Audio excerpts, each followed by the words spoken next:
Welcome to Econoday Unplugged. Today is Tuesday, October 23rd. I am Ann Picker, Econoday's chief economist, and with me today is Mark Pender in the U.S.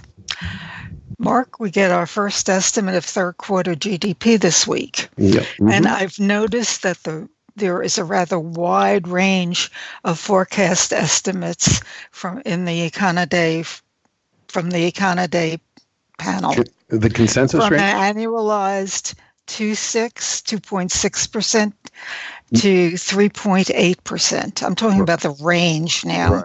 Yeah, 2.6 to 3.8. Mm-hmm. Yeah. And that's a rather large range. Well, there's a lot. Well, this is the first estimate, and the consensus is right in the middle at 3.3.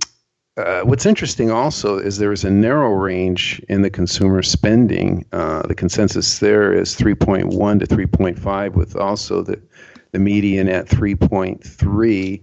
But for the overall headline, the unknowns, I guess, are going to be how strong business fixed investment is, how weak residential investment is likely to be.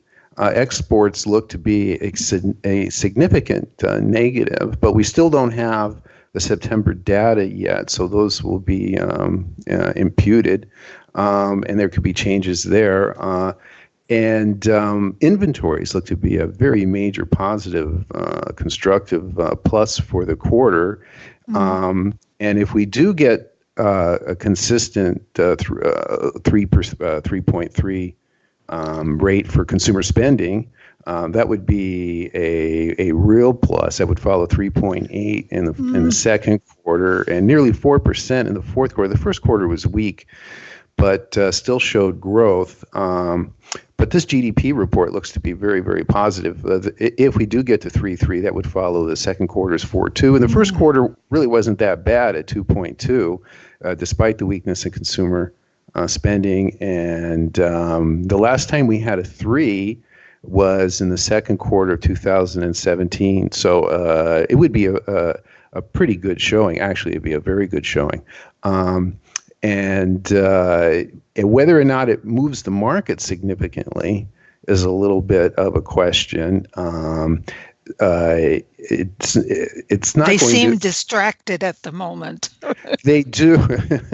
Well, at the moment, the market is sinking quite a bit, and that's going to be on China, which I'll be asking you about in a minute or two. But really, if we look at the next week's data, one of the key things here is going to be what's in play now is, since we talked last, the Fed has introduced the word restrictive into its dialogue. And this is out of the blue. I was going back through the FOMC minutes for several years, and I couldn't find, until I got exhausted, I couldn't find any discussion of shooting over the neutral rate, which is what they're now talking about, at least some of the members.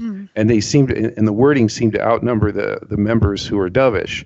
So, and this, of course, follows the Trump administration's criticism. And this is a form of, standing up for the independence of the bank.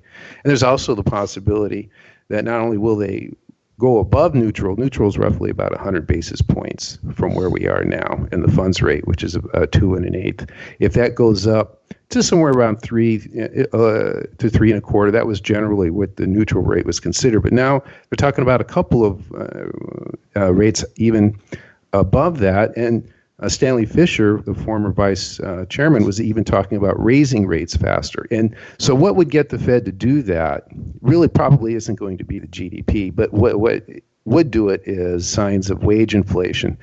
And we're going to get, in the next week, at the end of the month, we're going to get the employment cost index, which is a quarterly number. And this is a very, very closely watched number by the Fed. And that's running at about a 10-year high, the high for the expansion.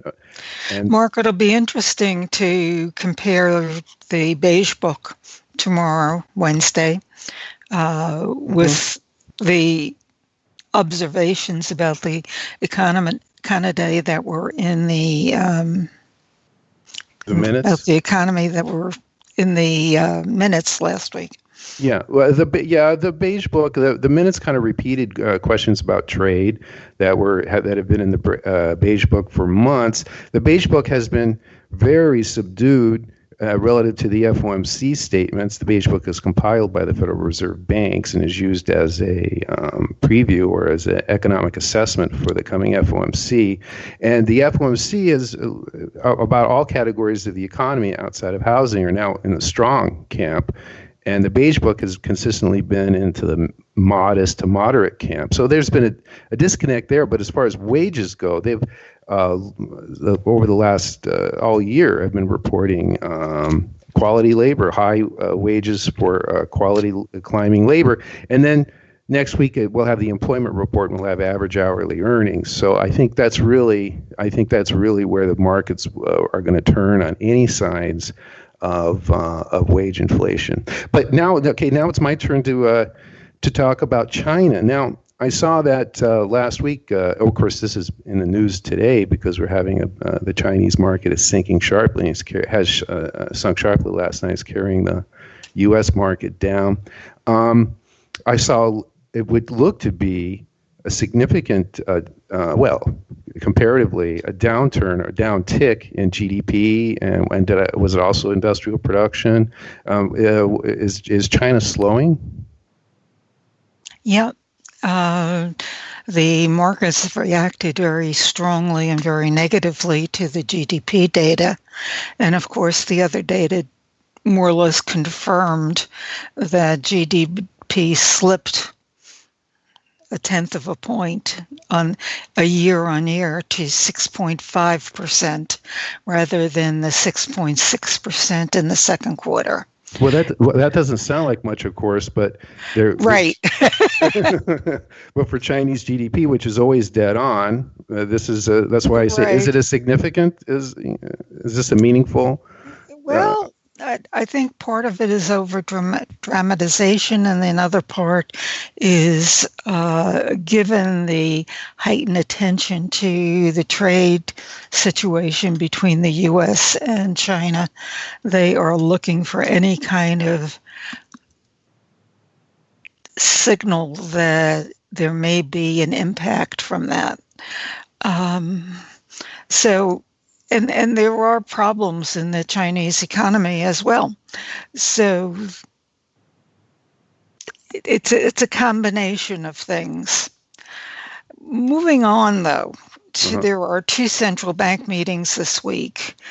One on Wednesday is the Bank of Canada, and they are expected to increase their bank rate by 25 basis points to 1.75%. But the ECB will do nothing, leaving rates at zero. The markets, though, will be looking to Mario Draghi, president's press conference when he is asked questions about the situation with the Italian budget. And while a little while ago, a couple of hours ago, literally, Brussels rejected Italy's proposed budget and has formally requested changes to its spending plans for 2019. This is rather an unprecedented step that is bound to deepen tensions between the European Commission and Rome's government. The Commission has formally requested changes to the spending plans for 2019, which were smashed through previously agreed deficit targets. The EU claims that the explanations sent by Italy earlier this week were not convincing and did not change earlier conclusions of a particularly serious non-compliance. The move marks the first time that Brussels has requested changes to a country's spending plans. It means that Rome has 3 weeks to either make changes or ignore the Commission's warnings. If Italy refuses to budge, Brussels' next step would be an extensive deficit procedure. that could end with financial sanctions in 2019. So obviously, anything that Draghi says about this situation will be given high attention. Well, it looks like the euro has been sinking. Yes. And it's related to this, you think? Yes. And well, Yes. Basically, it's been sinking on and off. Growth in the Eurozone has been disappointing, particularly Germany. And there are other factors, obviously, but the euro is down on weakening growth. And of course, any situation that might shake the Eurozone's togetherness, for lack of another word, is bound to upset the euro. Thank you, Mark. thank you.